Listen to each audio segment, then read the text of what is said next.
so many people say, oh, I don't want to put pop-ups on my website because they annoy me. And I'm like, what does the data tell you? Because the data shows they work. One of Australia's fastest growing D2C brands called the Udi. We created the highest converting pop-up form on Klaviyo for a specific year. Yeah. We created the form based off the information that we found on Google Analytics. We found that after spending a certain amount of time, people started leaving the site. So on average, call it a minute and 15 seconds. We timed our pop-up right before the average mark. On top of that, we basically created a form where there was a person, a lady, that was wearing a hoodie, like an Udi, yep, that was seemingly popping out of the page. And that captures attention really, really well. Hey there, and welcome to the Bringing Business to Retail podcast. If you're looking to get more sales, more customers, master your marketing, and ultimately take control of your retail or e-commerce business, then you're in the right place. I'm Selena Knight, a retail growth strategist and multi-award-winning store owner whose superpower is uncovering exactly what your business requires to move to the next level. I'll provide you with the strategies, the tools, and the insight you need to scale your store. All you need to do is take action. Ready to get started?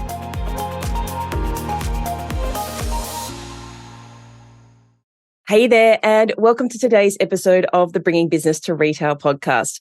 When it comes to marketing, we're always looking for ways to make it better, to connect with our customers, to get our customers to come back. So today we have Joshua Chin on the show to talk all about lifecycle marketing. So, hey Joshua, welcome. Selena, well, thank you. You know what? It's funny because I've been on the other side of the table for such a long time that I don't know what it's like to be a guest anymore. But thank you so much for having me on the show. Appreciate it. It does get like that, doesn't it? I've just decided, I don't know about you, but I go through these phases where it's like, I really should get off, from behind the microphone onto the other side. And I just go and book a dozen podcasts. And then I'm like, but what am I going to talk about? I can literally talk about anything, but I'm like, when that, the questions are, what would you like to talk about? I'm like, I like, what do you want me to talk about? Yeah.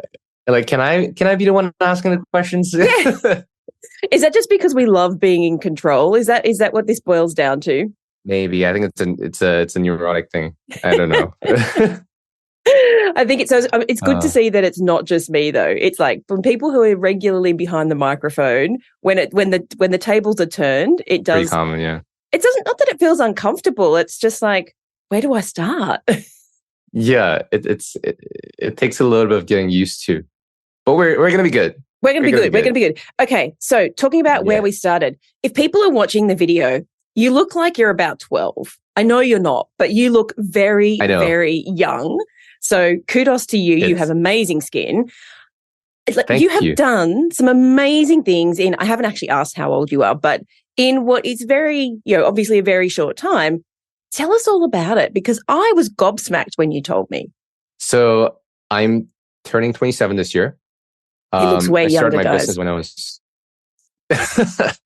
I hope that stays the same in 10 years' time.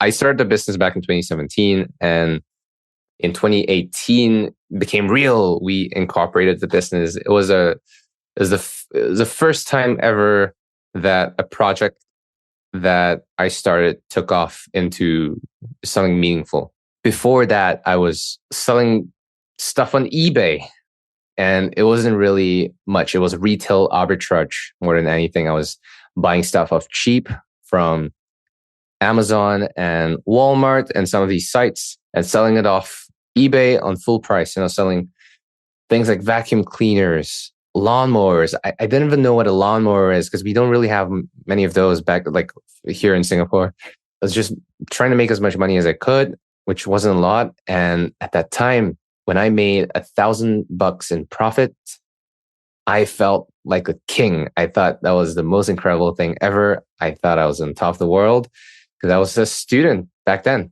That was when I was in my second year of university.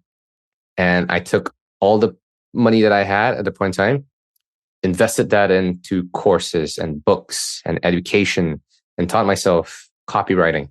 And I got hooked. I learned copywriting. I learned about the Shopify ecosystem. I learned about e-commerce and digital marketing. And that was incredibly interesting because these were skill sets that I could be better at incrementally over time and see gradual improvements in my outcome. And that meant revenue. So in the third year of university here in Singapore, I started Kronos Agency. And we started out, well, by we, I mean, I started out with just an idea. I felt that there's a market to serve. And it was also at the same time, email and copywriting was a set of skills that I could be better at and develop over time. And that soon grew into 6 clients because of referrals and the good work that I was doing. 6 clients on top of an internship, on top of school, and everything else was a lot of work. So I called up my childhood friend, Lewis, and convinced him to become my co-founder and COO. And the rest was history. And when we left and graduated university in 2019, we had a full-time team of 30 people from all around the world, mostly based around my part of the world in Asia, serving clients from the US, Europe, and Singapore, and other countries, and Australia. I like the way you just glossed over going from 6 clients to 30 staff. We'll come back to that. But I want to skip all the way back to the beginning, which was when you were doing retail arbitrage. I have to know, you said that you didn't really even know what a lawnmower is. How were you even choosing the products? Or were you just buying bulk lots? And were you doing this in Singapore or were you doing this offsite somewhere else, like in America? I was drop shipping. You were drop shipping, yeah. So I was drop shipping products off these retail sites. I was identifying, there were a couple of criteria that I kept my eyes on. AOV was a big one. Mm-hmm. Because without a significant enough AOV, without a significant enough price point, the margins just didn't make sense because it was quite a fair bit of work, and it would be a waste to sell a product just to make a dollar or even lose money. And what I learned was in that process, it was a really short-term window that I had.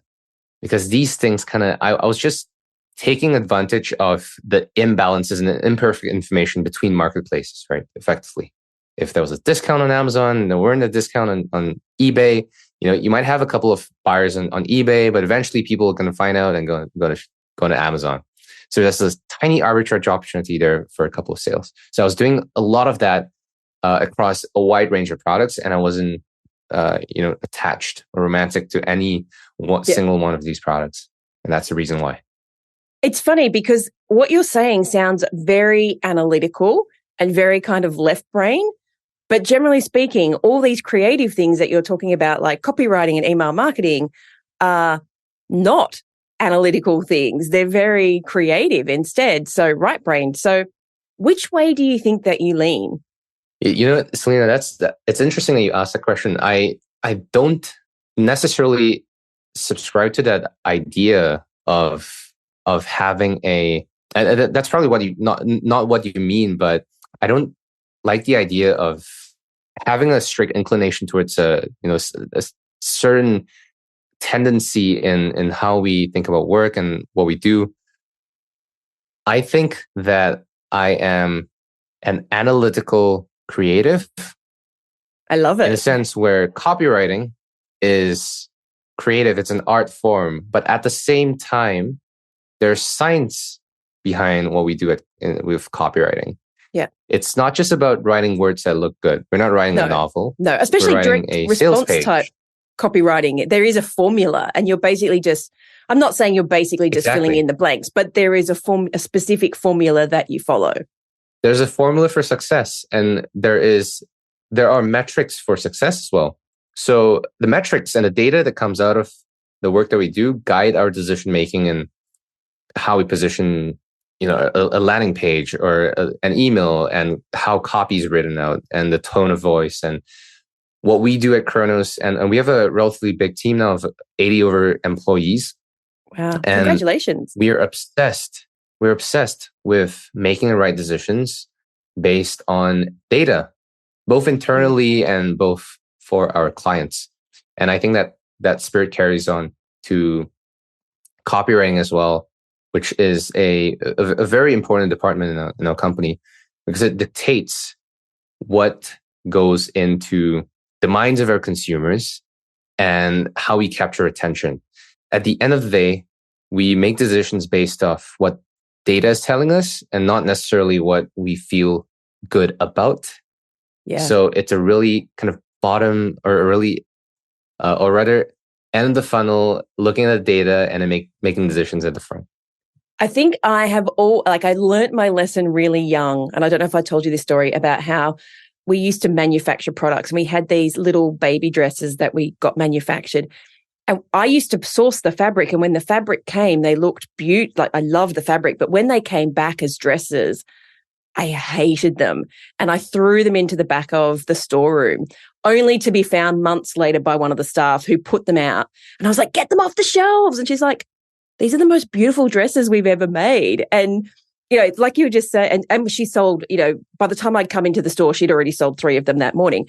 And so that whole concept of like, not what you feel good about, like, it is going by the data, whether it is your product decision making, whether it's your copywriting, whether it's pop-ups. Like, so many people say, oh, I don't want to put pop-ups on my website because they annoy me. And I'm like, what does the data tell you? Because customers expect them, as long as they haven't got 6 of them popping up over and over again and they're trying to just get to the website.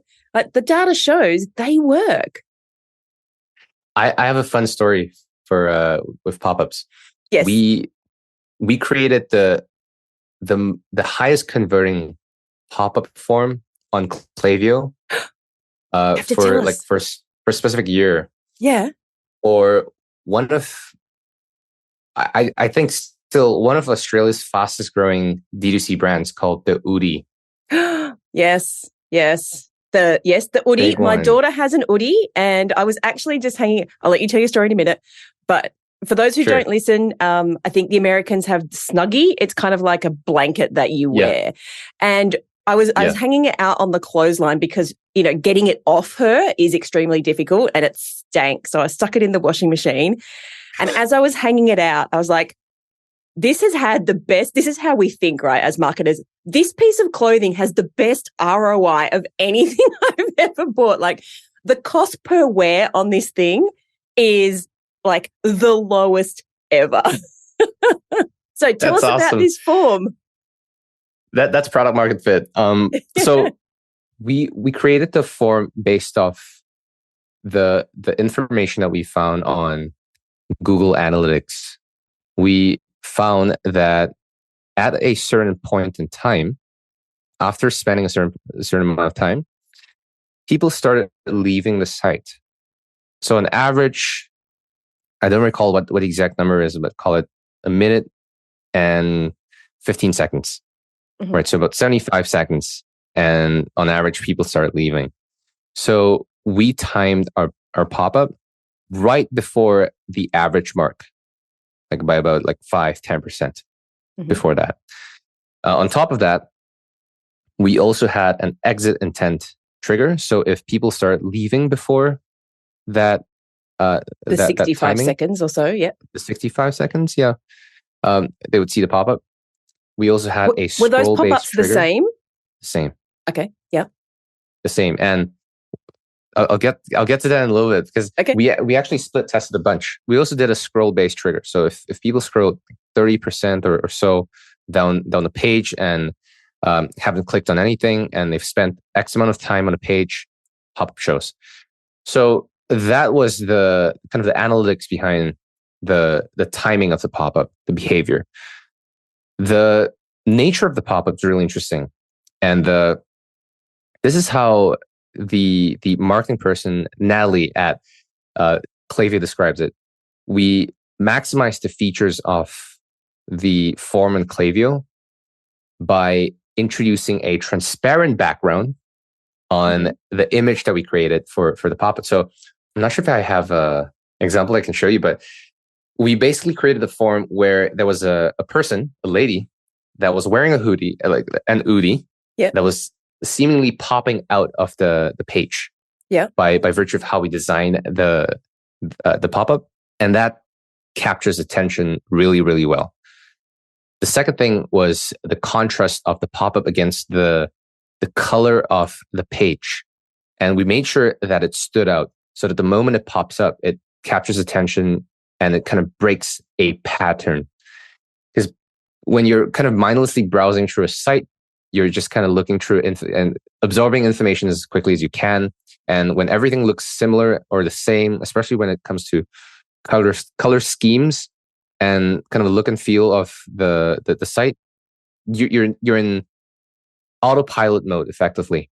So when a pop-up comes about that's seemingly popping out of the screen with a significant contrast to the background of the site, that's timed perfectly to the moment that you're about to leave, conversions skyrocket. I don't recall what the exact number is, but it was really, really high. So what was the offer that you had? Like, what I want to know is the offer, or was it the thing? Was it the actual content? The picture? The offer is great. Don't get me wrong. It was a discount. It was a really steep discount that we were running at that point in time. But what we found was that the discount was great, but that's the same thing that everybody else in e-commerce is offering. And let's be honest, the Udi runs a lot of them. If you don't know them, they run a lot of discounts. Like their margin is built into the discount. That is their biggest way of attracting customers. A 30% discount is not unusual from them. And so they've worked out the margins. Like they know what their profit is, and they can get 100%. That's great. But if they know that that's 30% off, they're still making money. So the offer was good. And I don't know about you, just as a sidebar here, but I have read a lot of stats, and the stats say that the difference between someone buying and not buying, like the reason why you don't offer 10% off is simply because it is not enough to make someone buy. It's just like you're giving it to me anyway. But it's at around 30 to 35% that someone who maybe wasn't going to buy will actually switch to buying. So that 30% discount, for example, would be enough to get those. So combined with your person popping out, and I've got some questions around that, it's like you said, it's like the perfect storm of all the things coming together to push people over the edge to buy. Exactly. So I have a question for you about, like, I can kind of picture what you're talking about. And you said it was a transparent background with a person kind of popping out with the offer. And you said one of the biggest things was the contrast. So how do you make something transparent contrast against a background? Like, was it size? It was, so let me clarify. The photo of the person isn't transparent. That's opaque. But the borders around that person's kind of photo is cut out, and everything else is transparent. So it looks like there's a person on top of the form that's coming out to hug you. That's basically what it looks like. Right. Okay. And the contrast comes in the form of the color of the form and the color of the CTA button. Right. Okay. And how many tests did you have to do to find that color? Frankly, I'm not sure. I really don't know. But when it comes to testing, here's what I can say. For people listening, you have to be mindful about what you test, because you can end up in an overwhelming rabbit hole of things to test, and you end up in a situation where everything seems important and everything seems like it's affecting conversions. So there are the two things to pay attention to. Number one, what's most important? The most important thing for a pop-up is most likely the timing, and that's why I started the story with timing. The timing of the pop-up and the offer, right? Sorry, let me retrace. So offer, and then timing of the pop-up, and then you go into the details of the color, the CTA, the copy of the CTA, and all that fun stuff. But you don't get into testing colors and sizing of the CTA button until you get the timing right, until you get the offer right. Yeah. And the bigger chunk, the bigger parts of the pop-up. No, I was going to say, I think a lot of people don't stop and do, like what you're talking about is just analyzing the data on your site and seeing how long people spend on there. Like that is bog standard data you get off your analytics. But most people never think about that. They just default to 13 seconds or 30 seconds, whatever a pop-up is. But like you're saying, this one tiny little incremental change can skyrocket your conversions. So it's worth the 90 seconds it takes for you to open analytics and see. Yeah. And Selena, it's huge because this is top of funnel. This is literally going out to almost every single visitor, customer, prospect that you have on your site. So it's important. Before you go to number 2, can I ask you, was that same offer available for all customers or was it just new customers? Only new customers. That's a great question. Only new customers that are not on our email list. So here's a cool one. If they have made a purchase and they're definitely going to be on our list, they're not going to be seen. They're not going to be shown the offer. Okay.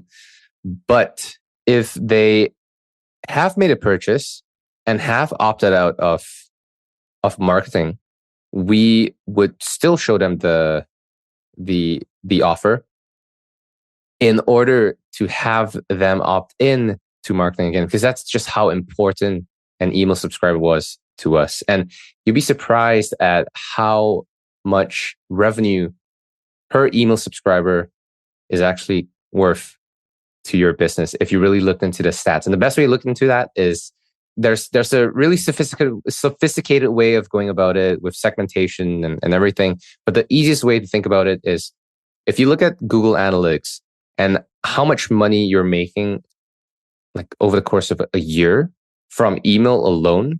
And if you looked at the size of your list and you make a simple division, you'll see the revenue and the worth, the value of each subscriber. Yeah. And that's going to give you a good sense of how much you're supposed to be spending to acquire a single subscriber. Yeah. And I can say the Udi send out so many emails, like I would say almost one a day, if not more than one a day, until the point you get so worn down, you either unsubscribe or you just buy something. Big. Yep. Yep. That's also a little bit of a, it also comes down to testing. What's the extreme that you can go to?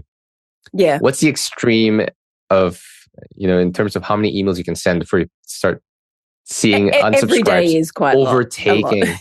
Yeah.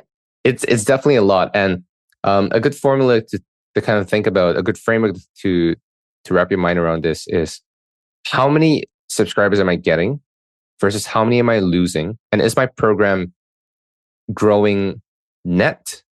And how much revenue am I making through that process, right? So input versus output, and between the two is the revenue and the cost of doing things. So the cost of creating an email, whether it's with an agency like us or with a team or with a freelancer, and the revenue that you're generating.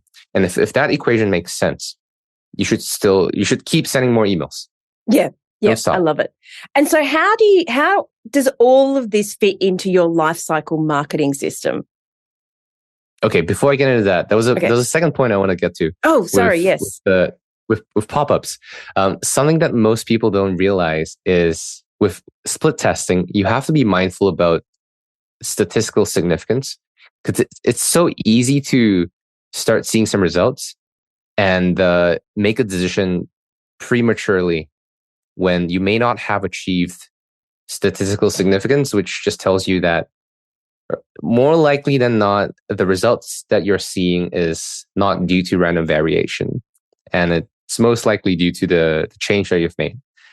The only way that you can be kind of certain that the optimizations that you're making are actually leading to results would be through a calculator like this. So I would go into Google, search statistical significance calculator, and you find a bunch of them. SurveyMonkey is one of them. I think neilpatel.com has one as well. It's easy. And it's something that I strongly urge everyone to do before making a conclusion, drawing a conclusion from any of the tests that you're conducting. Right now, Klaviyo has that built in, so that's easy. But if you're doing A/B testing of any kind, anywhere else, it's going to be a little bit harder, especially if it's multi-channel and cross-channel. Great words of wisdom. Thank you. So back to your lifecycle marketing ecosystem. Tell me more about that. Okay, so lifecycle marketing extends beyond retention. That's the first thing I would say. Mm-hmm. People think about email marketing and SMS marketing as a retention channel, but it really isn't. It's lifecycle, precisely for the reason that you are managing and maintaining a relationship throughout the life cycle of a prospect / customer, and in all cases, subscriber, from pre-purchase all the way to post-purchase to end of life. Mm-hmm. And the 3 channels that we use in lifecycle marketing are email, SMS, and push. Now, push comes in 2 different forms. There's mobile push and web push or desktop. So that gives you effectively 4 different channels to work with. And the reason why we have these 4, that these are own channels that you can control and fully own without the influence or with minimal influence from platforms and tech companies. And it's super important to have this dialed in because this determines, more often than not, profitability. This is one of the biggest, these channels are some of the biggest levers that you can pull to influence profitability of a company. We've had businesses that started out in the red before working with us. Mm-hmm. And as a result of driving more revenue through email and SMS and push, came through into the green and started making money as a result. And that allowed them to scale even quicker without funding, without external debt. And it's way more sustainable that way. So profitability is the biggest reason why.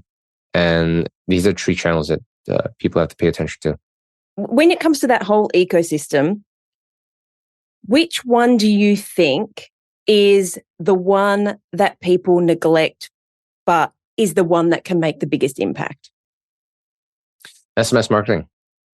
Yeah, I'm with you. Like we're not an e-commerce brand. Obviously, we sell courses, but we also sell consulting, and we've used SMS for about the last 7 or 8 months. Sometimes it's just like to communicate. We use it to send out people's login details, but sometimes we use it for like a flash sale on a workbook or something. And as long as you don't abuse it, then I think it's almost the only one where you get 100% like almost 100% deliverability, and everybody looks at their phone. Even if they don't open the text message, you're there, your offer is there, they have a choice. But email, people just, delete it. And not to say that I don't love email marketing, like I am preaching to the converted when it comes to email marketing. But the difference I have seen using SMS is just remarkably different. It's huge. And I would take it a step further and urge people not think about SMS as a standalone channel, but as an integrated strategy across email and SMS, and ideally with push as well. Mm-hmm. The reason for that is when you think about SMS as a standalone channel, you often think about flows and triggers and cart abandonment and campaigns, and that's as far as it goes. Mm-hmm. When you combine that with email, you're creating an experience that's unique to every single subscriber, every single customer that comes through your door. Email gives you a lot of data and a lot of information to work with. For instance, you have behaviors, preferences, sign-up forms that allow you to acquire information on Klaviyo. Yeah. But if you're treating SMS as a standalone channel, you're not going to be able to leverage all that information and knowledge about your customers and prospects. But when you combine the two, you're able to create unique, personalized journeys through email and SMS that's timed perfectly, that doesn't clash against one another, that creates an experience that's seamless and unique to every single one, every single person that comes through. What's the first SMS that you put in place when you work with a client? Well, it's often a revenue-based one, the revenue driving SMSs and emails that go into a system. It's the same thing with email.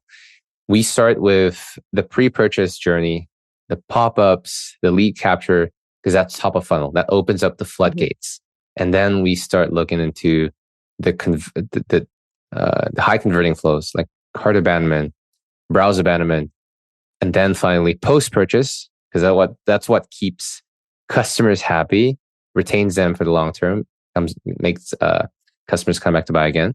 And then we start looking at the rest of the journey. And then on top of that, we look at campaigns.